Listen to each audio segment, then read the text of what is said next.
नमस्कार, आप देख रहे हैं एनबी न्यूज़ और मैं हूं आपके साथ चंद्रशेखर त्रिशूल। पाकिस्तान की सियासत में आज का दिन अहम रहने वाला है। इमरान खान के खिलाफ पाकिस्तान की नेशनल असेंबली में आज अविश्वास प्रस्ताव पर चर्चा की जा रही है।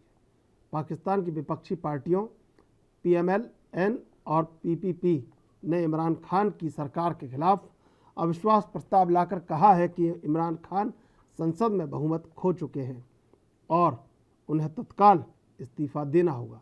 लेकिन इसी बीच पाकिस्तान के गृह मंत्री शेख रशीद ने बड़ा दावा किया है। उन्होंने कहा कि पाकिस्तान के प्रधानमंत्री इमरान खान को गिरफ्तार किया जा सकता है। शेख रशीद ने कहा कि मुझे लगता है कि वे इमरान खान को गिरफ्तार कर लेंगे। वे इमरान खान को बर्दाश्त नहीं करेंगे। 155 सदस्य इस्तीफा दे सकते हैं। ये लोकतंत्र के लिए गंभीर खतरा है। इस स्थिति का एकमात्र समाधान चुनाव है। शेख रशीद ने कहा कि पाकिस्तान की एजेंसियों को दखल देना चाहिए और नए चुनावों का रास्ता साफ करना चाहिए। इधर पाकिस्तान की विपक्षी पार्टियों ने अब स्पीकर असद कैसर को हटाने के लिए उनके खिलाफ अविश्वास प्रस्ताव भी लाया है। रिपोर्ट के मुताबिक अब तक 100 सांसदों ने स्पीकर को हटाने के लिए अविश्वास प्रस्ताव पर हस्ताक्षर किए हैं।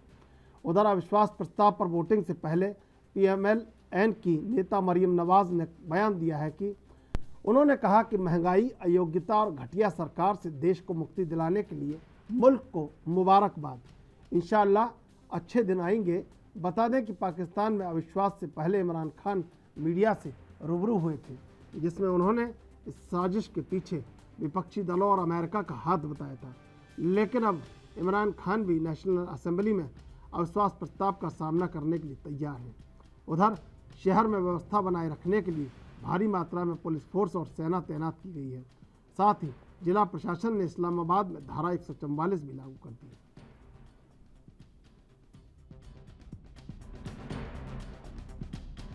मैं समझता हूँ जमहूरियत जो है वो तमाशबीनों के चंगल में फंस गई है और जमहूरियत शदीद ख़तरात में दाखिल हो चुकी है। तशवीशनाक हैं हालात, बड़े गंभीर हालात हैं, बड़े ही परेशान कुन हालात हैं।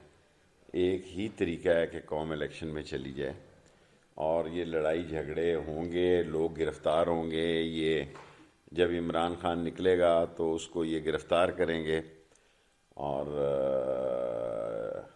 इमरान खान पाकिस्तान के बड़े बड़े जलसे करेगा।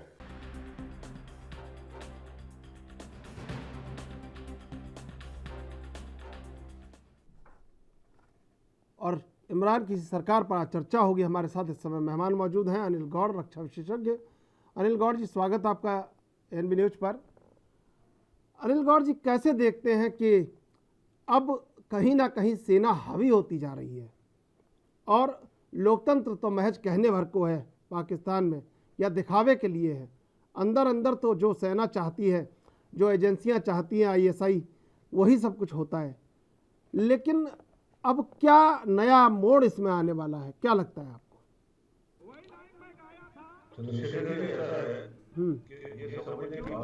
पाकिस्तान जो है उसके अंदर डेमोक्रेसी सिर्फ नाम मात्र ही है। जब से पाकिस्तान बना है तब से वहाँ पे फौज ही है जो सारा कुछ कंट्रोल करती है। आप देखिए 75 सालों के अंदर कितने उनके प्राइम मिनिस्टर बदले गए हैं, कितनी बार मार्शल लॉ लगाया गया, अयूब खान से लेकर मुशर्रफ तक, और कितने सालों तक मार्शल लॉ रहा, कितने साल पॉपुलर गवर्नमेंट रही।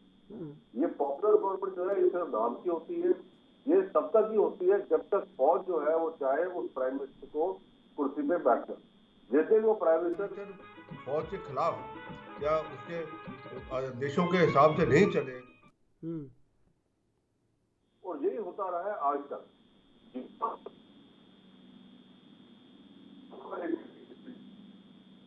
जैसे भुट्टो का कराया था उन्होंने, उस हिसाब से करा देते। तो पाकिस्तान एक ऐसा मुल्क है दुनिया के अंदर, और एक सिर्फ ऐसा मुल्क है, हर मुल्क के अंदर क्या है कि हर मुल्क फौज होती है। समझने वाली बात, हर मुल्क की फौज होती है, पर पाकिस्तान में पाकिस्तान फौज का मुल्क है। मतलब वो पाकिस्तान फौज का ही कंट्रोल है पूरे मुल्क के ऊपर, चाहे उसकी आप इकोनॉमी ले लीजिए, चाहे उसके ऊपर ड्रग्स का जो उनका धंधा है उसके अंदर ले लीजिए, उन सब के अंदर फौज का हाथ है और फौज का कंट्रोल है। तो इमरान खान का सबसे बड़ा जो प्रॉब्लम जो आज हुई है वो सबसे हुई है कि जब ये बने हैं तब फौज के साथ इनकी पूरी तालमेल थी, फौज ही इनको बनाने वाली है, और ऑपोजिशन ने उस टाइम भी कहा कि ये इलेक्टेड प्राइम मिनिस्टर नहीं है, ये सिलेक्टेड प्राइम मिनिस्टर है जी। और उनको चलते रहे जब तक कि उन्होंने जनरल बाजवा के साथ जो है एक लड़ाई नहीं ले ली कि वो जो हमीद है जनरल हमीद उनको आईएसआई चीफ बनाने के ऊपर वहां से टकरार शुरू हो गई। जनरल बाजवा ने जब उसको अपॉइंट कर दिया तो इन्होंने अपना बड़ा एक रुख दिखाया और बड़ा उसके अंदर एक ऐसा पूरे नेशन के अंदर बताया कि देखिए जी ये प्राइम मिनिस्टर की प्रेरोगेटिव है, ये कैसे ये इसने अप्लाई कर लिया, कैसे इसने अपॉइंट कर दिया और उसको जनरल हमीद को उन्होंने लगा दिया। और उसके बाद में ये नहीं कि उसको लगा दिया, पर उसके बाद में ये भी चर्चा थी कि जनरल हमीद को वो चीफ ऑफ आर्मी स्टाफ बनाना चाहते थे कि जनरल बाजवा के बाद, जो वो क्वालिफाइड नहीं थे, क्योंकि उनके जो नॉर्म्स होते हैं कि भाई चीफ ऑफ आर्मी स्टाफ को कोर कमांड करना होता है, ये जो भी होता है मिनिमम 1 साल का, वो उन्होंने नहीं किया हुआ था, पर इन्होंने वो भी कोशिश की कि इसको एक कोर कमांडर भी लगा दिया। तो यहां से टकरार शुरू हो गई फौज के और इमरान खान के बीच में, और फौज ने अब ये कहा कि भाई देखिए ये आदमी है कि हमारे अब ये अपने आंखें दिखाने लगा है हमें, कोई बात नहीं, हम अब इसके सिर से हाथ उठा लेते हैं। तो इन्होंने सिर से हाथ उठा लिया, ऑपोजिशन को मौका मिल गया। आप देखिए ये पिछले 2 सालों में पाकिस्तान के अंदर किस हिसाब से सारा ऑपोजिशन इकट्ठा हुआ है ये इमरान खान के खिलाफ, और जब भी इसके जो ये स्ट्राइक्स को तोड़ने के लिए नेगोशिएशन किसने की, फौज ने। कोई पॉलिटिकल इनका कोई मंत्री नहीं गया वहां पे, इमरान खान की कबीना का कोई मंत्री गया हो या कोई और आदमी गया हो, पॉलिटिकल आदमी गया हो जिसने इनके साथ नेगोशिएशन की, वो फौज गई और फौज ने नेगोशिएशन करके उनको ये स्ट्राइक खत्म की। तो ये जो एक चीज है समझने वाली है, और आज जो है वो यही हुआ है कि फौज ने पूरा पीछे हट गई है, उसने सारे ऑपोजिशन को बोल दिया कि जी हम न्यूट्रल हैं। इसका मतलब ये है कि वो इमरान खान को सपोर्ट नहीं कर रहे। तो जो भी अब ये ऑपोजिशन पार्टी अपना एक लाएंगे नुमाइंदा आगे इमरान खान को उठाने के बाद, नो कॉन्फिडेंस मोशन के बाद, तो उसको आर्मी सपोर्ट करेगी, वो उतनी देर करेगी जितनी देर अभी टेन्योर है, उसके बाद फिर इलेक्शन होनी है। तो ये जो स्थिति है पाकिस्तान के अंदर ये चलती रहेगी, और मेरे को लगता नहीं है कि आने वाले दिनों में या कभी भी, क्योंकि एक बार जब वो कहते हैं ना शेर के मुंह पे खून लग जाता है, उसी हिसाब से फौज का हाल है वहां पे, क्योंकि फौज अपना कंट्रोल जो है वो नहीं छोड़ना चाहेगी, क्योंकि उसका हर जगह हर शोबे के अंदर उसका हाथ है उसके अंदर, और इसलिए वो नहीं छोड़ना चाहेगी वहां से वो कंट्रोल को। तो इसीलिए जो भी अभी आएगा अभी या अगले इलेक्शन के बाद में या उसके बाद में, वो भी सारे के सारे फौज के कंट्रोल के हिसाब से ही आएंगे। अनिल गौड़ जी, ऐसा तो नहीं किसी ने उल्हाना दिया हो अमेरिका को कि देखिए पाकिस्तान तो आपके बिल्कुल एकदम ऑन पॉकेट रहता था, वो कैसे रूस पहुंच गया, कैसे व्लादिमीर पुतिन से इमरान बात कर रहे हैं, कहीं ना कहीं कोई इंटरनल कोई कोड एक्सचेंज हुआ हो, कहीं कहा हो सेना को भी वहाँ से एक अल्टीमेटम आया हो वाशिंगटन से कि आप ये क्या कर रहे हैं, कहीं ऐसा तो नहीं है, कुछ ना कुछ तो हुआ होगा कि इमरान जब से रूस गए तब से कहीं ना कहीं नज़रें सख्त हो गई सेना की। और लोकतंत्र तो खैर दिखावा हो रहा है वहाँ पर कि इमरान अभी ये भी खबरें आ रही है कि देश को दोबारा संबोधित करेंगे, लेकिन कहीं ना कहीं कुछ गड़बड़ हुई है कि इमरान जिस प्रयोग से बहुत बड़ा जो एक प्रयोगवाद कर रहे थे वो प्रयोग ज़मीन पर असर नहीं किया, कहीं नज़र नहीं आया, और दूसरी तरफ जो डिप्लोमेटिकली वो एक्सचेंज कर रहे थे वो भी कहीं कुछ ना कुछ गड़बड़ हुआ है इसमें। चंद्रशेखर जी, ऐसा है कि जो आप गड़बड़ की बात कह रहे हैं बेसिकली हुआ क्या है, देखिए जब तक अमेरिका अफगानिस्तान के अंदर ऑपरेशंस कर रहा था उसको पाकिस्तान की जरूरत थी, क्योंकि उसके लिए उसका स्टेजिंग सेंटर और उसके सप्लाईज वगैरह का जो सेंटर था वो पाकिस्तान था, और वहीं से उसके सारा कुछ जो है वहां से जाता था। तो जब अब ये तालिबान जिन्हें कंट्रोल कर लिया, अमेरिका ने अफगानिस्तान से विड्रॉ कर लिया पूरा का पूरा, तो उनको अब पाकिस्तान की कोई जरूरत नहीं है। देखिए, इससे पहले भी डोनाल्ड ट्रंप जो इनके जो प्रेसिडेंट रह चुके हैं, उन्होंने पहले भी कहा है, और वो तो बड़े सख्त थे पाकिस्तान के खिलाफ, कि पाकिस्तान ने इतने अरबों डॉलर ले लिया है उनसे इतने सालों में, तो दिया क्या है अमेरिका को? सिर्फ झूठ। ओसामा बिन लादेन भी कहते थे कि हमें पता नहीं कहा, और वो वही मिला, वो फौज के ठिकानों के साथ में मिला।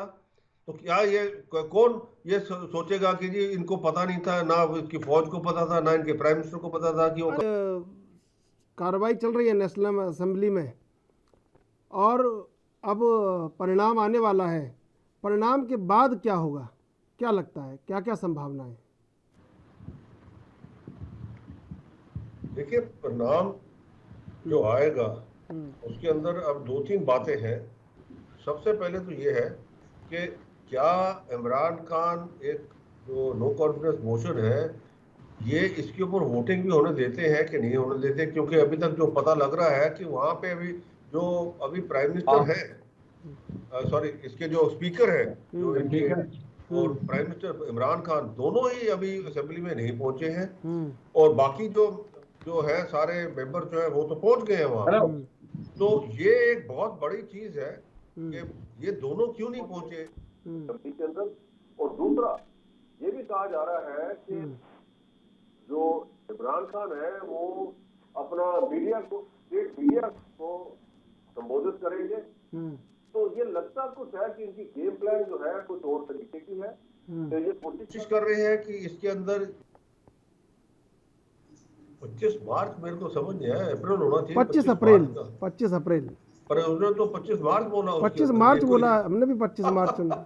ये मेरे को लगता है एक मजाक हो रहा है इधर पाकिस्तान की असेंबली, कौमी असेंबली में भी, और ये आपके सामने है कि जहाँ पे वो कहते हैं कि जी ये बैरूनी मुल्क जो है वो बदलना चाहते हैं। आज इनको इधर बैरूनी मुल्क दिख रहे हैं बदलने के लिए, रिजीम चेंज। जब ये पैसा ले रहे थे उनसे, जब ये उनकी गोद में बैठ रहे थे, तब इनको बैरूनी मुल्क नजर नहीं आए। देखिए, जो जितना जब इन्होंने ये दहशतगर्दी जो इधर फैली है अमेरिकन CIA के साथ में, और इतना पैसा लिया अमेरिका से कि ये जितने तालिबान और सारे इनको बनाने के लिए, तब इनको बैरूनी मुल्क नजर नहीं आए।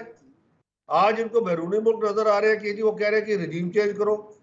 तो ये सारा एक ड्रामा हो रहा है। और ये जो 25 मार्च का इन्होंने कहा, मेरे को समझ नहीं आई कि इनके जो लॉ मेकर्स हैं, जो इनके जो असेंबली के अंदर ये सारे बैठे हुए हैं, ये मार्च का क्या ये ड्रामा हो गया है? सर ने भी वही पढ़ा होगा जो लिख के दिया होगा शायद। हाँ, वो उन्होंने वही। देखिए, ना वो डिप्टी स्पीकर कंडक्ट कर रहे हैं उसको, और ना ही प्राइम मिनिस्टर है वहां पे, और ना ही स्पीकर है वहां पे। क्योंकि असद कैसर खिलाफ भी अविश्वास प्रस्ताव आया है। हाँ, उसके खिलाफ ही आया है, बिल्कुल आया है, और इसीलिए आया था तो क्योंकि वो सबको पता है कि किस हिसाब से कार्रवाई कर रहे हैं।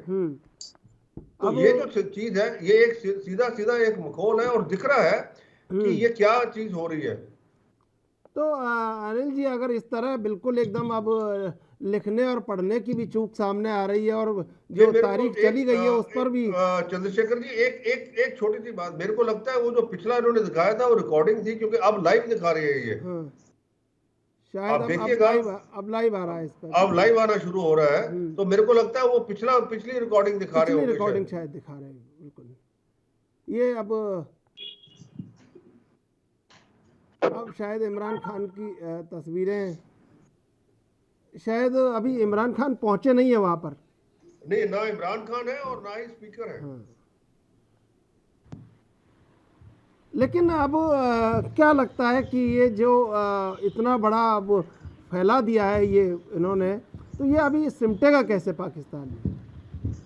देखिए, अब एक चीज नजर आ रही है यहाँ पे, क्योंकि अब जो है अशांति होनी है, और ये लग रहा है कि दोबारा मिलिट्री कू हो जाएगा, क्योंकि इसके अलावा कोई पाकिस्तान में चारा दिखता नहीं है। क्योंकि इनके अंदर अब इतनी इंस्टेबिलिटी हो जाएगी, क्योंकि ऑपोजिशन जो है अपने जो लड़ाई है वो उसको फिर सड़कों पे लाएगी। तो उसके बाद में होना क्या है, ये जो अपना जो इनकी तारीख इंसाफ पार्टी है, ये उधर से चलेगी। तो मेरे को लगता है आज जाके फिर वही बात हो जानी है कि ये मार्शल लॉ लग जाना है और यहाँ पे आप कुछ सालों तक अब ये प्रेसिडेंट रूल ये चलेगा, इनका आर्मी रूल ही, क्योंकि इसके अलावा कोई चारा दिखता नहीं है इनके अंदर। हाँ, अगर ये अभी जिस हिसाब से देखिए डेमोक्रेसी में तो एक बड़ी सिंपल सी बात होती है कि अगर आपके खिलाफ नो कॉन्फिडेंस मोशन आया है, आप उसके खिलाफ खड़े हो।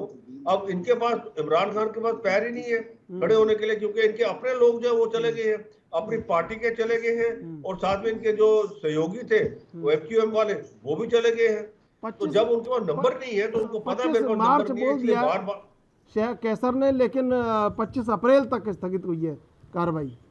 अच्छा, 25 अप्रैल तक स्थगित हुई है। हाँ, तो उन्होंने गलत बोला है। फिर उधर देखिए यही होता है ना, देखिए ये दिखा रहा है कि कितने वो घबराए हुए हैं सारे।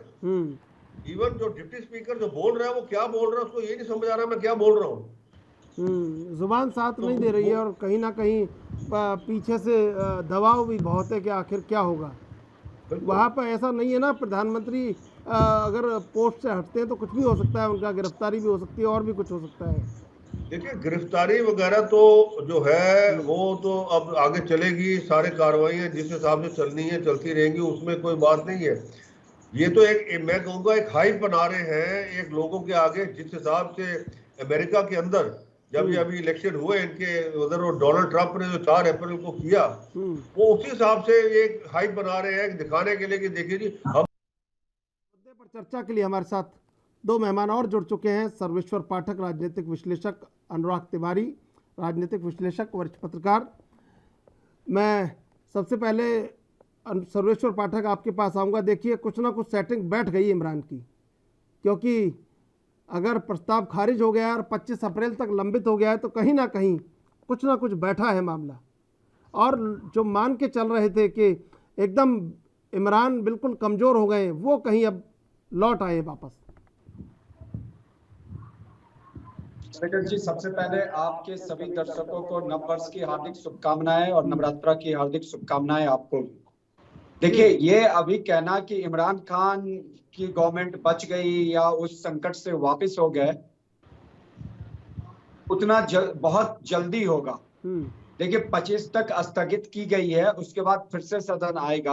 हाँ, वो जो कह रहा है कि एक सरप्राइज दूंगा या एक चमत्कार हो गए, कुछ ऐसी बात जो इमरान खान कह रहे थे, और कह रहे थे कि मैं कैप्टन हूं, मेरे पास प्लान तैयार है। तो उस प्लान के तहत क्या है, वो इसी का जिक्र कर रहे थे, इसी प्लान का जिक्र कर रहे हैं। और उनका जो प्लान भी है, अपने जो समर्थक है उनको रोड पे आने को कहा है, और चुनाव में जाने की वो सोच रहे हैं, जिससे कि पुनः जनता का समर्थन पाके वो वहां की सत्ता पे काबिज हो सके। तो कैप्टन ने जो प्लान बनाया था वो अभी कहीं ना कहीं दिख रहा है, जो आज था। और सभी के सभी बड़े बड़े विशेषज्ञ, पाकिस्तान से लेके इंडिया से लेके हर कोई यही कह रहे थे कि चंद घंटों की अब सरकार बची है इमरान खान की। तो ये तो अब टलता नजर आ रहा है, लेकिन संकट तो अभी भी बरकरार है, इसमें कोई दो राय नहीं है।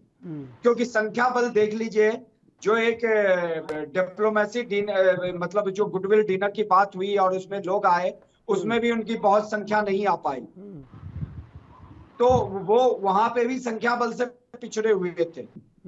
तो ये संकट कहीं ना कहीं उनके पे मंडरा ही रहा है। भले उस संकट कुछ पल के लिए टल गया, लेकिन संकट का तो सामना करना ही है उनको। ठीक है, अनुराग तिवारी जी, क्या देख रहे हैं कि पाकिस्तान में दरअसल हो क्या रहा है? पूरी दुनिया की नज़रें लगी हैं कि पाकिस्तान में, और हमारी तो ख़ास तौर से निगरानी रहती है, क्योंकि वहाँ जो भी गड़बड़ होती है वो कहीं ना कहीं असर हम पर भी आता है। खतरा कुछ नहीं है, लेकिन कहीं ना कहीं अगर कुछ होता है तो निश्चित रूप से, क्योंकि वहाँ पे सरकार में बने रहना और वहाँ पे अस्तित्व में रहना, सबसे बड़ा खेल यही है कि भारत के खिलाफ जहर उगलते रहो। चर्चा करेंगे, लौटेंगे मेहमानों के पास। रमेश ठाकुर, राजनीतिक विश्लेषक, भी हमारे साथ जुड़ चुके हैं। स्वागत आपका एनबी न्यूज़ पर। अनुराग तिवारी जी, कैसे देख रहे हैं कि जो अब एक नए चुनाव की ओर पाकिस्तान चला गया है, अब मैदान में सबको लड़ना है एक दूसरे से?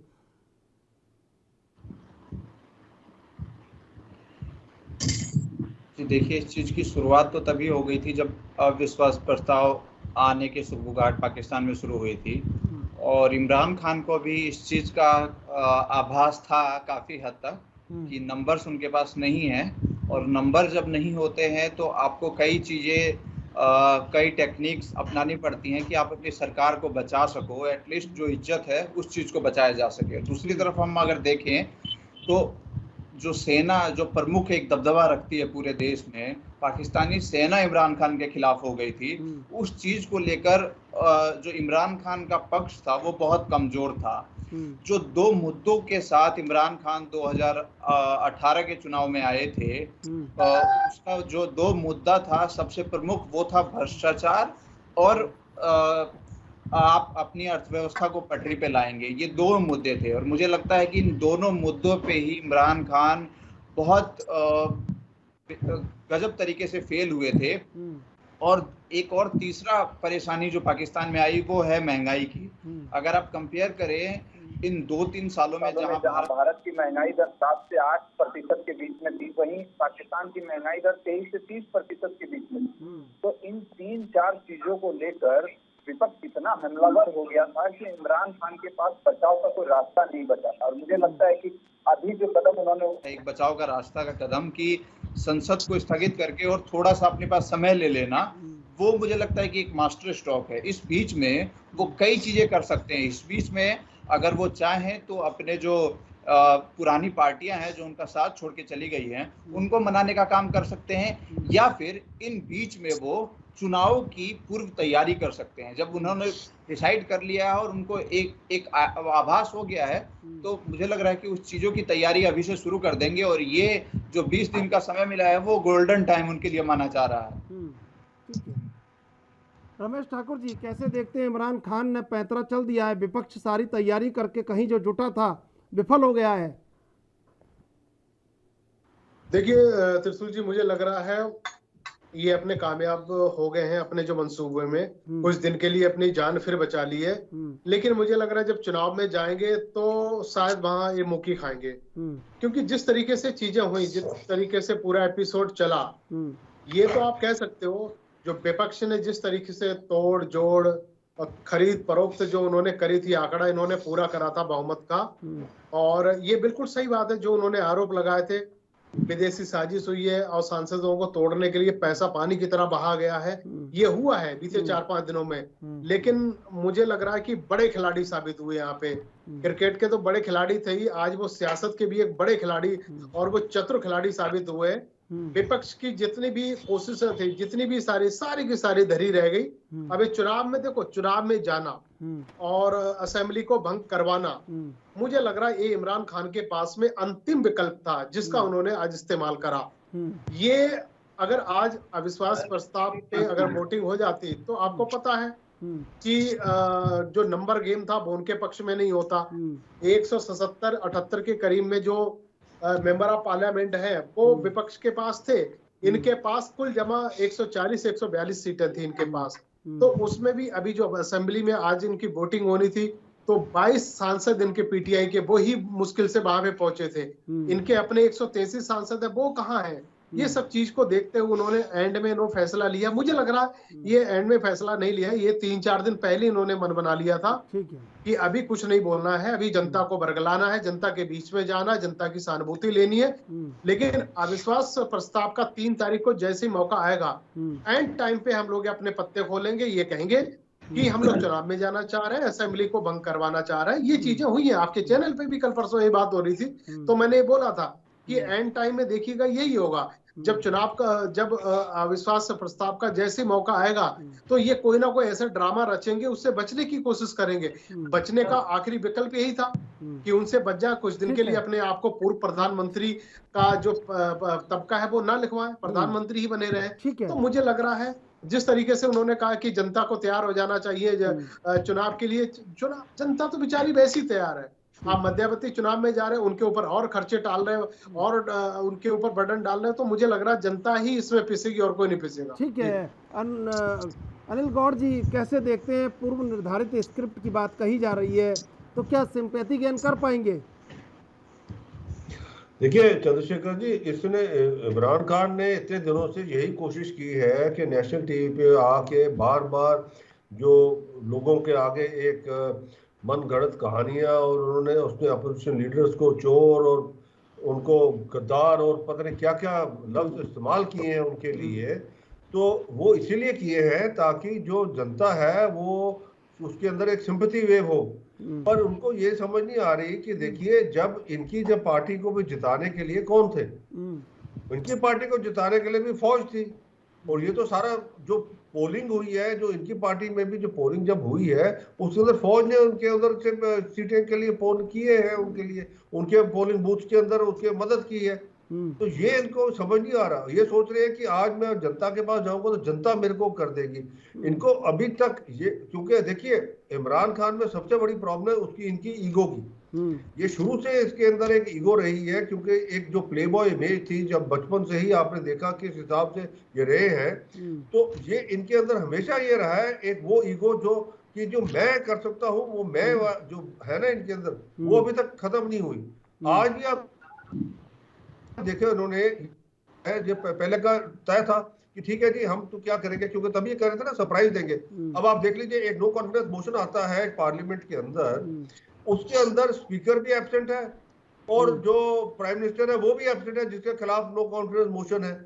तो एक डिप्टी स्पीकर एक पढ़ता है, और पढ़ता क्या है, स्पीकर का स्टेटमेंट पढ़ता है। आपने अगर इसको गौर से देखा है, उसने स्पीकर का स्टेटमेंट पढ़ा है, नाम स्पीकर का लिया है। तो एक रिटन स्टेटमेंट स्पीकर का है कि एडजोर्न करें, इसका मतलब पहले से तय करके बैठे हुए हैं और इनको पता है कि जी हम ये पार्लियामेंट में तो फेस नहीं कर सकते। अब ये सोचते हैं कि हम लोगों में फेस करेंगे। इनको ये अभी आप देखेंगे जब लोगों में भी जाएंगे, आज अगर आप पाकिस्तान के अंदर देखें जो हालत है आम आदमी की, वहां पे वो इनको लाख लाख गालियां निकाल रहे हैं इमरान खान को, क्योंकि जिस चीज के लिए इमरान खान अब दिखा के आए थे कि जी मैं आपको जी एक नया पाकिस्तान बना के दूंगा, वो नया पाकिस्तान तो जन्नत वाला पाकिस्तान बना दिया उन्होंने उसके लिए। तो ये जो चीज है, ये मेरे को लगता नहीं कि ज्यादा सिंपैथी वेव इनको मिलेगी, क्योंकि ऑपोजिशन भी उसमें लगी हुई है पूरी की पूरी। और अगर ये सिंपैथी वेव की बात करते हैं, देखिए जो शहबाज शरीफ है जिसके लिए इतनी बातें बोलते हैं, या दूसरे जो है ये जो लीडर शहबाज शरीफ 3 बारी वो अपने पंजाब के चीफ मिनिस्टर रह चुके हैं। और इमरान खान की गवर्नमेंट ने जब से आई है बहुत कोशिश कर ली है कि किसी ना किसी तरीके से इनको केसेस जो इनके ऊपर है, चाहे वो एंटी करप्शन के एनसीबी के हैं चाहे दूसरे हैं, उसके अंदर ये इनकी को जजमेंट हो, वो सारे के केसेस वो कोर्ट ने बाहर फेंक दिए, उनके इनके सबूत ही नहीं है। तो फिर ये कहां से करप्शन और कहां की बात करते रहते हैं इमरान खान, ये इसको समझ नहीं आती कि वो मतलब मन गढ़ंत कहानियां लोगों को सुना रहे हैं। ये सारा कुछ फेल हो जाना। आप देखिए अब जो लड़ाई होनी है उसके अंदर अब जो फौज चाहेगी जिसको बनाने के लिए, अगर वो फौज चाहेगी कि बिलावल भुट्टो बनेगा या शहबाज शरीफ बनेगा या वो मरियम नवाज है वो बनेगी या फजलुर रहमान बनेंगे, तो वही बनेगा अगला प्रधानमंत्री पाकिस्तान का। ये आप देख लीजिएगा। ठीक है सर्वेश्वर पाठक जी, ये आइडिया कहाँ से चुराया होगा कि बात कर कर के देश की सरकार बचा ली अपनी, और दूसरी बात कि अब सेना की नज़रों में चढ़ना है या जनता की नज़रों में चढ़ना है, क्योंकि जनता की नज़रों से कुछ होगा नहीं, सरकार में प्रधानमंत्री वही बनेगा जो सेना की नज़रों में चढ़ेगा। जी मैं जितने भी डिबेट हुए हैं उसमें मैंने यही कहा है हर बार कि चाहे आप कुछ भी कर ले, जब ये 2018 में आए थे तो सेना की ही मदद से ये सत्ता में काबिज हुए थे। और देखिए कि अभी पाकिस्तान में जो हालात हैं, पूरे 70 साल में सबसे ज्यादा महंगाई इन 3 सालों के जो इनका राज्य रहा है। भले ऑपोजिशन में जितनी भी भ्रष्टाचार किया और सारा ठिकरा इन पे आया, सारा बोझ इन पे आया, कर्जों के तले पाकिस्तान और दबा, तो जनता भी ये देख रही है कि आखिर इन 3 सालों में हम और कर्ज के बोझ के तले दबे, महंगाई चरम सीमा पे उतर गई। तो मुझे नहीं लगता कि जनता को इमरान खान का वो सिंपैथी वोट हासिल होगा। और रही बात आर्मी की, तो देखिए चाहे कोई भी गवर्नमेंट रहा हो, नवाज शरीफ के गवर्नमेंट को देखे, उसने मुशर्रफ को अपॉइंट किया था और जैसे ही मुशर्रफ को आंख दिखाना शुरू किया, मुशर्रफ ने उसका ही पत्ता काट दिया। और पास्ट में भी हमने देख रखा था जुल्फिकार अली भुट्टो और इन सबों का हरस। तो पाकिस्तान की जो कहने को लोकतंत्र है, वहां की सरकार जो चलती है, वो सेना के समर्थन से ISI के रहमो करम पे चलती है, चाहे आप जितने भी जनता का बहुमत लेके आ जाए। और मुझे एक चीज नहीं समझ में आता है, इमरान खान साहब हर बार अपने भाषण में अपने कौम की बात करते हैं। अरे वहां तो एक ही कौम है, और या तो वो पाकिस्तान पीपुल्स पार्टी के लोग हैं, उनका भी कौम वही है। मुस्लिम लोग लीग की पार्टी है, मरियम नवाज शरीफ हो गए या नवाज शरीफ के ब्रदर, उनकी भी कौम वही है। नहीं तो वो कौम की बातें जो करते हैं, मुझे ये समझ में नहीं आता कि आखिर उसका मतलब एक रिलीजन एंगल दे के नहीं, ये मैं अनिल गौड़ जी से कहूँगा, ये जवाब वो बेहतरीन तरीके से बता देंगे आपको। चंद्रशेखर जी, यही बात है इनकी, जो इमरान खान की, अब वो ये जो रिलीजन का जो मसला है उसको लाना चाहते हैं, लोगों को ये बताना चाहते हैं कि देखिए जी हम मुसलमान हैं, मुसलमान। आप इनकी इनका जो टेलीवाइज एड्रेस क्या कहा उसमें उन्होंने यही कहा कि हम मुसलमान हैं, मुसलमान तो बहुत अच्छा होता है, ये होता है, वो होता है। अरे भाई सब कुछ तो आपके है ना, वो सारे एक ही है ना। जैसे कि इन्होंने बताया, ये सर्वेश्वर जी ने बताया, है तो एक ही कौम है ना। आपने माइनॉरिटी तो वहां खत्म ही कर दी ना, उनको तो कोई राइट्स ही नहीं दिए हुए। जब दिल चाहता है आप उनकी लड़कियां उठा लेते हैं, जब दिल चाहता है उनके घर में जाके डाके डाल लेते हैं, उनको मरवा देते हैं, कहते हैं जी इन्होंने कुरान का ये जो कुरान का ब्लास्फेमी लॉ के तहत इन्होंने इसका वो गलत किया है। तो कौम एक है उनकी, वही कौम है जो मरियम नवाज है, चाहे बिलावल भुट्टो है, सब। ये सिर्फ एक चीज जो है लोगों के अंदर, एक वो कहते हैं ना, एक चीज उगाना चाहते हैं कि देखिए जी मैं जो हूँ, मैं बिल्कुल सही हूँ, मैं कौम के लिए हूँ, मैं जी रिलीजियस कार्ड जो खेलना चाहते हैं, जिस हिसाब से हमारे भी आपने देखा हमारे देश में भी कई लीडर्स हैं जो रिलीजियस कार्ड खेलते हैं। जब उनको पता लगता है कि उन्होंने जीतना नहीं, वो एक रिलीजियस कार्ड खेलना शुरू कर देते हैं। तो वही हिसाब जो है इनका है कि वो अब एक रिलीजियस कार्ड खेल रहे हैं इनके साथ में कि भाई हम जो है, देखिए पाकिस्तानी बहुत अच्छे लोग हैं, सब कुछ है। अगर इतने अच्छे लोग हैं, मेरे को बताइए ड्रग स्टेट जो है नॉर्थ वेस्ट फ्रंटियर प्रोविंस के अंदर, जितना ओपीएम अफगानिस्तान से आता है, वहां पे हेरोइन में बनता है, वो कौन बनाता है? वो कोई हिंदुस्तानी तो बनाते नहीं है, अमेरिकन तो बनाते नहीं है, वहां के रशियन तो बनाते नहीं, आके बनाते तो यही है ना। जो आर्म ट्रेड हो रहा है वहां पे, वो कौन करता है? जो दहशतगर्दी वाला जो है वो कौन करता है? हर मुल्क के अंदर अगर दहशतगर्द कोई मिलता है, उसकी तारें कहाँ मिलती हैं? वो पाकिस्तान के साथ मिलती है। तो ये एक जो चीज नैरेटिव बिल्डअप करना चाह रहे हैं कि लोग इसके साथ में उनको सिंपैथी फैक्टर लेके मेरे को जिताएंगे, मेरे को लगता है अब ये होगा नहीं उनसे, क्योंकि लोग बहुत सुलझे समझे हैं। उनको पता है कि जिस हिसाब से हमने इसको कुर्सी में बिठाया था, किसके लिए बिठाया था, ये तो टोटल फेलियर है। ना ये पैसा ला सकता है कहीं से, वहां से OIC से भी बदनामी होती है, उसको इनके फॉरेन मिनिस्टर को बाहर निकाल देते हैं जब वो कहते हैं जी आप कश्मीर का रेजोल्यूशन डाले इसके अंदर। UN में जाता है, वहां पे इसकी वो बेइज्जती होती है, हर जगह बेइज्जती होती है इसकी। तो इससे अच्छा तो ये नवाज शरीफ या शहबाज शरीफ या दूसरे अच्छे हैं इनसे। ठीक है, मैं आ रहा हूँ आपके पास।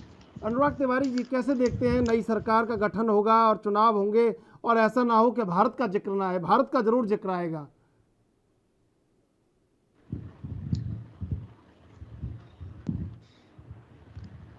नई सरकार का गठन होगा, बिल्कुल। जिस तरीके से जो हालात बने हैं उसमें नई सरकार का गठन होना तो लगभग तय लग रहा है। और जिस तरीके से अभी इमरान खान की सरकार की जो स्थिति है, मुझे लग रहा है कि उनकी वापसी की भी उम्मीद काफी कम है, क्योंकि एक बहुत नकारात्मक माहौल फैल गया है पूरे पाकिस्तान में, चाहे वो भ्रष्टाचार को लेकर है, चाहे वो महंगाई को लेकर है, चाहे वो अर्थव्यवस्था की स्थिति को लेकर है। एक और चीज देखा गया है कि पिछले 2-3 सालों में या 4 सालों में जो पाकिस्तान की जो एक छवि है वो अंतर्राष्ट्रीय स्तर पे भी काफी स्तर पे धूमिल हुई है, काफी बड़े स्तर पे धूमिल हुई है। मुझे लग रहा है कि उसका भी एक फर्क पड़ा है कि अर्थव्यवस्था खराब हुई है पाकिस्तान की। अगर पाकिस्तान अपनी इमेज सुधारने में कामयाब नहीं हुआ अंतर्राष्ट्रीय स्तर पे, मुझे लगता है कि उसकी वजह से बाहर से मैं पैसा आपका जवाब लूंगा, बहुत... लेकिन इससे पहले लेंगे एक छोटा सा ब्रेक के बाद फिर हाजिर होंगे।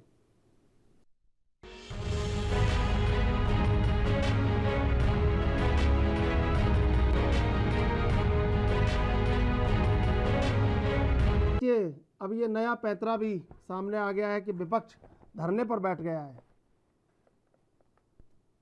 देखिए, मैंने अभी आपके सामने कहा ना कि बुनियादी तौर पर हमें दो बातों को समझना होगा। पहला यही मैं कहने वाला था कि विपक्ष हंगामा क्यों नहीं काट रहा है, विपक्ष इसको विरोध क्यों नहीं करना। अगर विपक्ष के तौर पे ये सुप्रीम कोर्ट में जाने की बात कही जा रही तो बिल्कुल सही है, उनको जाना चाहिए, उनका अधिकार है। देखिए, पार्लियामेंट्री प्रक्रिया में, संवैधानिक प्रक्रिया में और चुनाव की प्रक्रिया में के खिलाफ ये पूरी चीजें जा रही हैं। अविश्वास प्रस्ताव कोई एक सरकार के लिए नहीं होता, सबके लिए होता है। हमारे यहाँ भी होता है, हमारे हर सरकारों के खिलाफ हुआ है। तो उससे भागना, उससे पहले राष्ट्रपति से मिलके आप ये सब चीजें मैनेज कर लेना, ये चीजें दर्शाता है कि कहीं दाल में कुछ काला है। अब दूसरी बात तो ये है कि इसमें जब ये कहा जाता है कि जो भी पाकिस्तान में सरकार आती है उसमें सेना और आईएसआई का बहुत बड़ा हस्तक्षेप होता है, ठीक है, मान लिया। आज क्यों नहीं दिखाई दिया?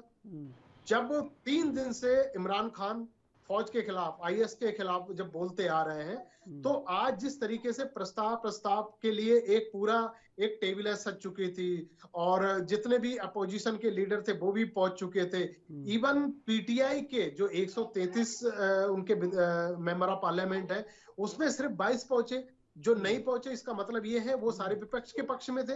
उसके बावजूद भी जब टेबलें सज गई हैं, मीटर सबके हाथ में आ गया, एंड टाइम पे आप ये कहते हो कि अविश्वास प्रस्ताव जो है वो खारिज हो गया। क्यों खारिज हो गया? किसके कहने पे खारिज हो गया? आपको करवाना चाहिए था, क्योंकि इस समय पूरी विश्व बिरादरी, इवन इंडिया भी यही चाह रहा था कि इमरान की हुकूमत हटे। वहां पे जनता भी चाह रही थी, पाकिस्तान की जनता भी चाह रही थी। ये तो पूरी तरीके से तानाशाही हो गई कि आप जैसे चाहो वैसे चलाओ। मुझे लगा राष्ट्रपति ने ये कैसी अनुमति दे दी कि जो ये आपका विश्वास प्रस्ताव है उसको खारिज किया जाता। बिल्कुल नहीं दी जानी चाहिए थी। आपके खिलाफ जब पूरी तरीके से सब चीजें बन गई हैं, बिगड़ गई हैं सारी चीजें, आपको सत्ता से बेदखल होना चाहिए।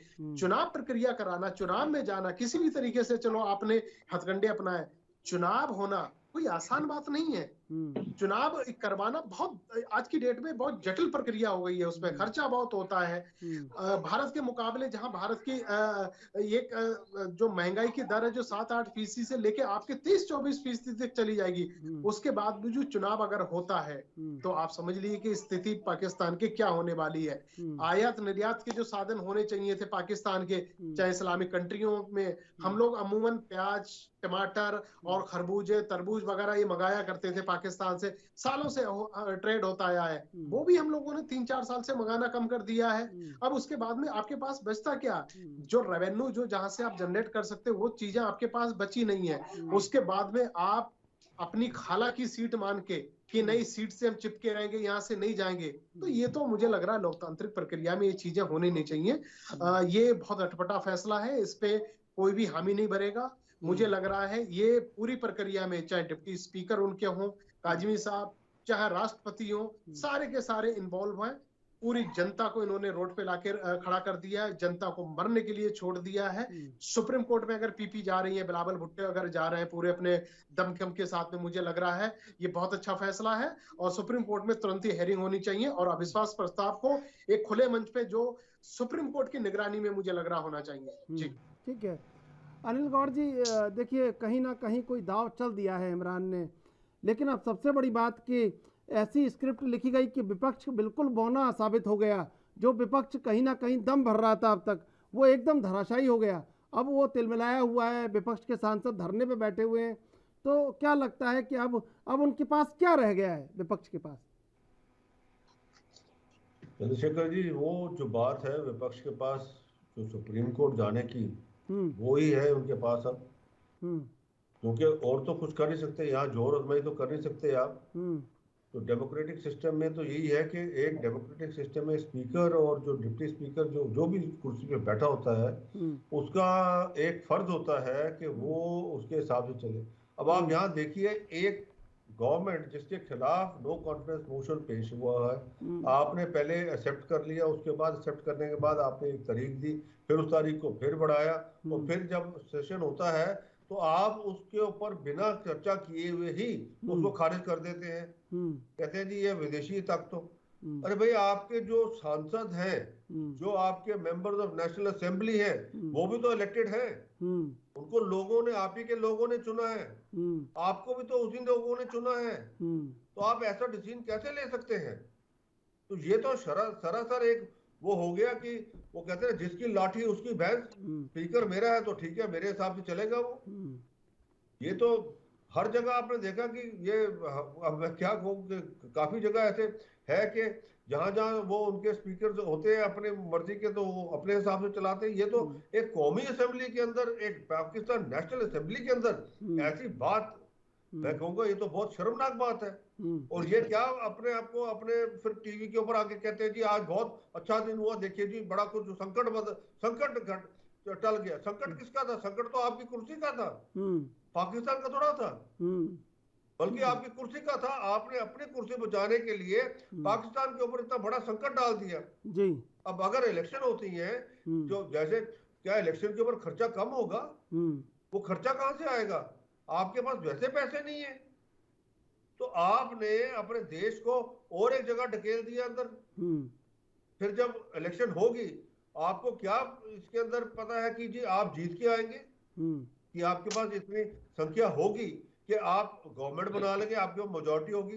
क्या फिर आपने घोड़े वो खरीद फरोख्त करेंगे जैसे अभी आपने किया था ये MQM के साथ? आप नहीं करेंगे क्या? तो ये जो चीजें हैं, ये तो इमरान का कैरेक्टर जो है अब तो सारे, मैं कहूँगा, देश के सामने आ गया है। अगर अपने आप को ये इतना बड़ा कहते थे मैं लास्ट बॉल तक खेलने वाला हूँ, तो इसमें वो अच्छा ये था कि नो कॉन्फिडेंस मोशन था, ठीक है, नो कॉन्फिडेंस मोशन फेस करते। अनिल जी, मैच फिक्सिंग हो गई है शायद। मैच फिक्सिंग तो बिल्कुल है, बिल्कुल। ये तो आप है ना, अंपायर जब आपके साथ में है, वो कहते हैं ना, देखिए यहाँ पे आपने क्रिकेट पिच के ऊपर भी देखा है, वो प्लेयर कहता है जी आउट, वो कहता है नॉट आउट। फिर इसलिए तो वो आजकल वो है, रिप्ले आया है आपके पास, वो जो नया सिस्टम आया है जिसके अंदर वो पूरा स्लो मोशन में भी दिखाते हैं, फिर साउंड भी दिखाते हैं। वो किसके लिए? वो इसलिए दिखाते हैं क्योंकि कई बार जो है, जो मैच फिक्सिंग के अंदर अंपायर जो अगर आपकी तरफ हो तो फिर वो तो आउट देगा ही नहीं आपको। ठीक है, मैं आऊंगा अनिल जी आपके पास। सर्वेश्वर पाठक जी, मैच फिक्सिंग हो गई है पाकिस्तान में, ऐसा लग रहा है जी? एक बार रिपीट करिएगा। सर्वेश्वर जी, ऐसा लग रहा है कि मैच फिक्सिंग हो गई है, इमरान मैच फिक्सिंग कर गए। इमरान खान तो मैच फिक्सिंग का आरोप तो विपक्ष पे लगा रहे थे कि उन्होंने पैसे लेके हमारे भी कर खुद ने लिया जी। तो हमारे उनके खुद के जो पार्टी के मेंबर थे वो फिक्स करने चले गए थे विपक्ष के साथ। उन्होंने जो एक कैप्टन ने जो स्ट्रेटेजी बनाई थी कि लास्ट बॉल पे 6 लगा के हम मैच जीत लेंगे, 6 तो लगा लेकिन वो 9 बॉल निकल आया। क्योंकि देखिए विपक्षी पार्टी स्वतंत्र है सुप्रीम कोर्ट जाने के लिए, और वो जाएगी भी। और अगर सुप्रीम कोर्ट बिल्कुल सर्वेश्वर जी, मैं आपको रोकना चाहूंगा। इस समय बड़ी खबर से आपको रूबरू करवा रहे हैं। इस समय की बड़ी खबर, ऑस्ट्रेलिया फिर से वर्ल्ड चैंपियन। ऑस्ट्रेलिया ने 7वीं बार वर्ल्ड कप खिताब जीता। फाइनल में ऑस्ट्रेलिया ने इंग्लैंड को 71 रन से हराया। ऑस्ट्रेलिया ने इंग्लैंड को हराकर आईसीसी महिला विश्व कप जीता। आईसीसी महिला वनडे वर्ल्ड कप का खिताब 7वीं बार अपने नाम किया। ऑस्ट्रेलिया ने 7वीं बार वर्ल्ड कप खिताब जीता। क्राइस्टचर्च में खेले गए इस मैच में 71 रन से ऑस्ट्रेलिया ने इंग्लैंड को हरा दिया है। ऑस्ट्रेलिया ने इंग्लैंड को हराकर आईसीसी महिला विश्व कप जीता। क्रिकेट से जुड़ी बड़ी खबर इस समय आपको बता रहे हैं। आईसीसी महिला वनडे वर्ल्ड कप का खिताब 7वीं बार ऑस्ट्रेलिया के नाम। क्राइस्टचर्च में खेले गए खिताबी मुकाबले में इंग्लैंड को 71 रनों से हराया।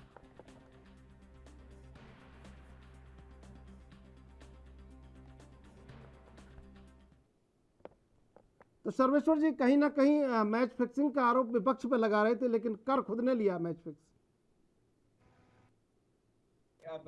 अगर मैच फिक्सिंग कहिए या कुछ भी कहिए, लेकिन मैंने कहा ना कि संकट अभी भी बरकरार है। अगर विपक्षी पार्टी सुप्रीम कोर्ट में जाती है, सुप्रीम कोर्ट का फैसला उनके पक्ष में आया और फिर यह अविश्वास प्रस्ताव आएगा, और अगर इमरान खान को बेदखल होना पड़ा तो वो बेदखल ही होंगे। चुनाव में जाना उनका जो मास्टर का स्ट्रोक सोच रहे थे खेलेंगे, या वो जो कहते कि मैं एक ऐसा कैप्टन हूं कि अलग अलग प्लान बना के चला हूं, मेरे पास प्लान बी नहीं, प्लान सी भी है, प्लान डी भी है, तो वो प्लान कहीं भी कामयाब नहीं होगा, क्योंकि महंगाई चरम स्तर पे है और जनता का भले वो कहे कि जो दूसरे अपोजिशन है वो करप्ट पार्टी है, उन्होंने मेरे मेंबर को भी करप्शन से तोड़ा, करोड़ों रुपया उनको दिया है, विदेशी फंडिंग आ रही है, उनको वो प्रॉपर प्रूव करना पड़ेगा जनता के सामने, तभी जनता में अपना विश्वास जमा पाएंगे और अगर उम्मीद बनेगी तो सत्ता हासिल कर पाएंगे। लेकिन वो आखिर करेंगे कैसे प्रूव? ठीक है कि ये फंडिंग कहां से आया, किसको मिला और कैसे हुआ? बिल्कुल। तो ये अनुराग तिवारी जी, सामने बहुत बड़ा यक्ष प्रश्न है। ठीक है अनुराग तिवारी जी, सर्वेश्वर पाठक जो कह रहे हैं कि अब चुनाव लड़ने के लिए पैसा कहां से आएगा और कैसे लड़ेंगे चुनाव?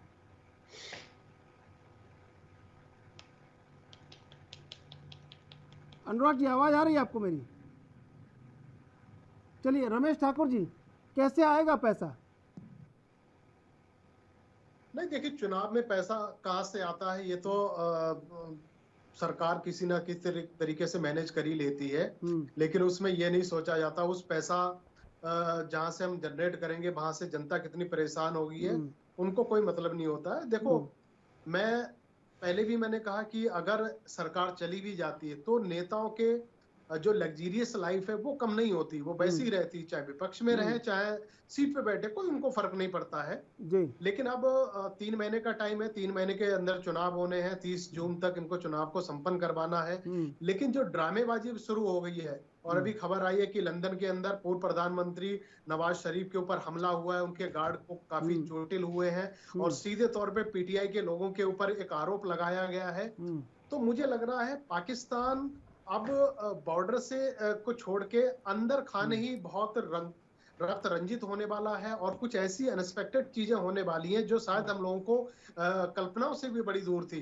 अगर ये बातें, जब आपने कहा कि मैच फिक्स हो गया, अगर ये मैच फिक्स अगर राष्ट्रपति और प्रधानमंत्री के बीच में हुआ तो मुझे लग रहा है इस फैसले को ना आईएसआई मानेगी, ना फौज मानेगी, ना विपक्ष मानेगी और मानना भी नहीं चाहिए। देखिए, जब आपके पास मैंडेट नहीं है, जब आपके पास नंबर गेम आपके पास नहीं, जनता आपके साथ नहीं है, ठीक है, एक आपने अविश्वास प्रस्ताव को आपने खारिज करवा दिया जो आपके हाथ में है, लेकिन उस विश्वास प्रस्ताव का क्या करेंगे जो जनता के पास में है, जो जनता के हाथ में है? आप 90 दिन के अंदर चुनाव के अंदर जाना चाह रहे हो, जनता तो आपको पटकनी दे देगी, जनता तो चुन चुन के आपसे हर एक जो उनके साथ में आपने दगाबाजी की उसका तो आपसे वो करेगी ना, उसका फैसला करेगी।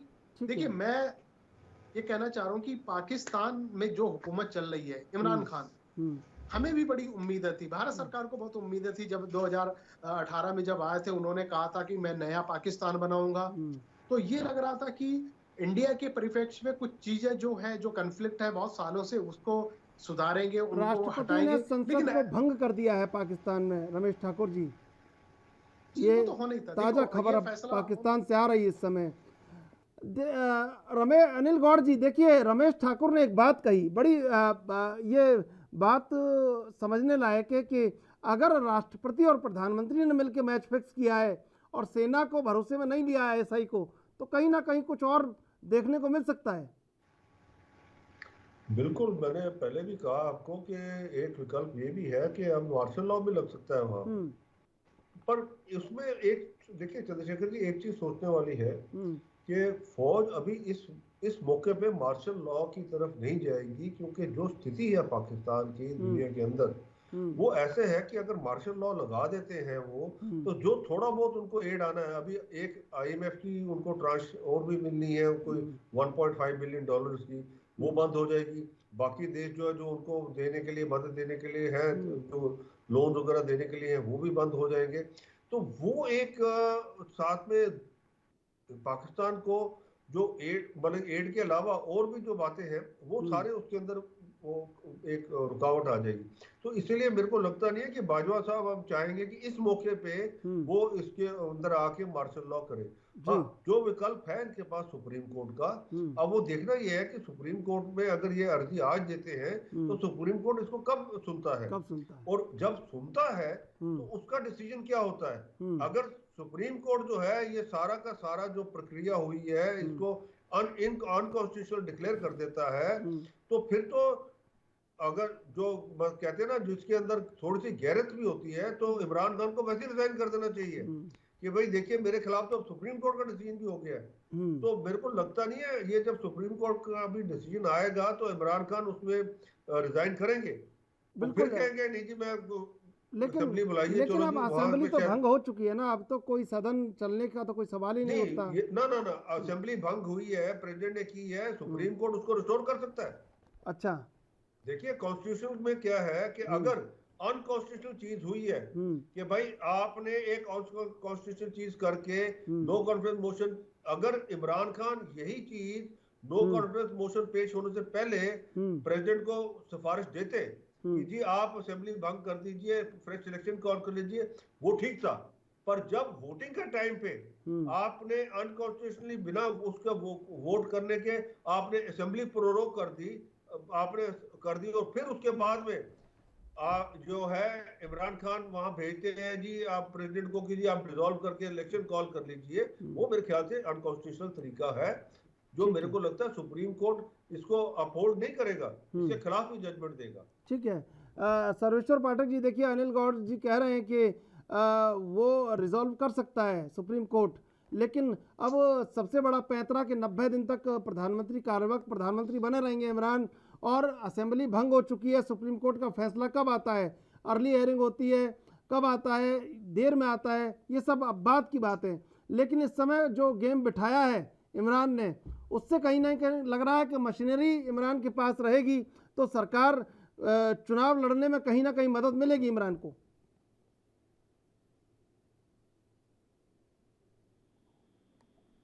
सर्वेश्वर जी, आवाज आ रही है आपको मेरी? रमेश ठाकुर जी, क्या लग रहा है कि अगर जैसा आप कह रहे थे कि राष्ट्रपति और प्रधानमंत्री ने अगर ये किया है तो फिर सेना इसके खिलाफ रहेगी, आईएसआई इसके खिलाफ रहेगी, लेकिन 90 दिन तक का एक वो ले लिया है, कार्यवाहक प्रधानमंत्री रहेंगे, चुनाव लड़ेंगे, मशीनरी उनके साथ रहेगी। लेकिन मुझे लग रहा है ये मशीनरी जनता के बीच में जाके काम नहीं कर पाएगी। अल्टीमेटली अब फैसला जनता को करना है। चुनाव में ये मशीनरी काम नहीं करती है। देखिए, आपका धन बल पैसा हथकंडे ये तो आप चला सकते हो, लेकिन ये कहाँ चला सकते हो? ये सरकार के अंदर चला सकते हो, पार्लियामेंट में चला सकते हो और अपनी मशीनरी में चला सकते हो। जनता में ये हथकंडे आप नहीं अपना सकते हो, क्योंकि पिछली बार जब आपको 130 133 आपको मेंबर ऑफ पार्लियामेंट जनता ने दिए थे, मुझे लग रहा है ये नंबर भी इस बार अगर आप पार कर जाओ तो बहुत बड़ी बात है, क्योंकि पीएमएल और दूसरी जिनकी 4-5 जो पार्टियां, जो मजबूत पार्टियां हैं, वो मुझे लग रहा है इस बार दमखम के साथ में आएंगी। और ये तय है कि फुल मेजोरिटी के साथ में अगर पीएमएल जो नवाज शरीफ की पार्टी है वो अगर आ जाए तो ऐसा लगता नहीं है। मुझे लग रहा है जो भी सरकार आएगी गठबंधन के साथ में आएगी। लेकिन ये जो पूरा एपिसोड हुआ है आज, ये बड़ा सोचने पे मजबूर करता है कि ऐसी कंट्री में जहाँ पे हुकूमत सिर्फ एक ऐसी मजबूरी बन जाती है जो सिर्फ अपने लिए होती है, किसी के लिए नहीं होती है।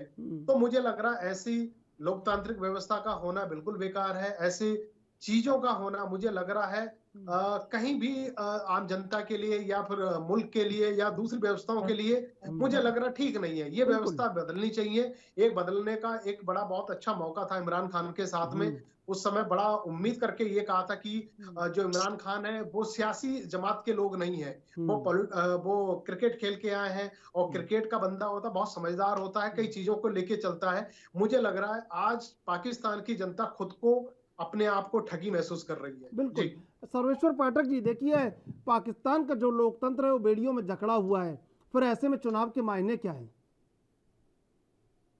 मैंने कहा ना, चुनाव वहाँ एक दिखावा होता है, इंटरनेशनल बॉडी के को दिखाना होता है कि हमने लोकतांत्रिक प्रक्रिया से चुनाव करवा के सरकार का निर्माण किया है।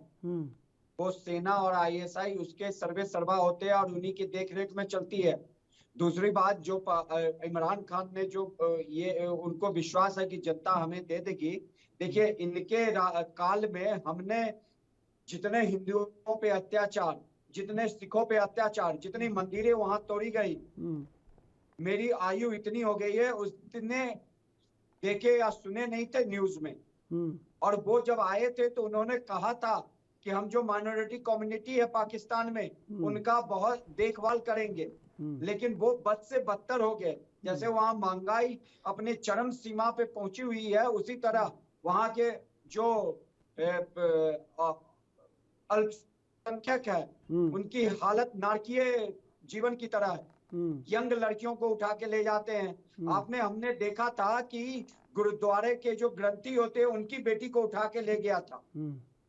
तो ऐसी स्थिति में चुनाव करवाना या किसी भी इमरान खान को, और जो पहले उन्होंने वादे किए थे नया पाकिस्तान बनाएंगे, वो सब एक झूठा सपना ही था। चाहे जो भी परिस्थितियां हो, आपको जो भी कर्जे से लदा देश मिला हो, लेकिन आपने उसे उबारने की बजाय और कर्जे में डुबो दिया। अगर आप आज खुल के कह रहे हो कि मेरी सरकार को अपदस्थ करने में अमेरिका का हाथ है, और अभी हमने देखा होगा कि ये जो प्रक्रिया चली रही थी उसमें उनके विदेश मंत्री चीन के दौरे पे गए थे। बिल्कुल, अगर मान लीजिए अंदर खाने से अगर चीन इनको फंडिंग दे रहा है इमरान खान को और सहयोग कर रहा, तो जो हाल श्रीलंका का आज हम देख रहे हैं वही हाल कहीं ना कहीं पाकिस्तान का हो सकता है। समय समाप्त हो रहा है। सर्वेश्वर पाठक जी, अनिल गौड़ जी, रमेश ठाकुर जी, आप सबका धन्यवाद डिबेट में जुड़ने के लिए। और पाकिस्तान में स्पीकर के फैसले के खिलाफ सुप्रीम कोर्ट जाएंगे विपक्ष। अविश्वास प्रस्ताव खारिज होने पर विपक्ष का ऐलान। पाकिस्तान राष्ट्रपति ने भंग की संसद। 90 दिन के भीतर चुनाव होंगे। तमाम खबरें, विपक्ष के सारे कयास धराशायी हो गए और इमरान खान आने वाले 90 दिन तक प्रधानमंत्री बने रहेंगे, कार्यवाहक प्रधानमंत्री। अब देखना है पाकिस्तान में नया सूरज इलेक्शन का कैसे उगेगा। बहरहाल देश विदेश की ताज़ा तरीन खबरों के लिए आप देखते रहिए ANV न्यूज़।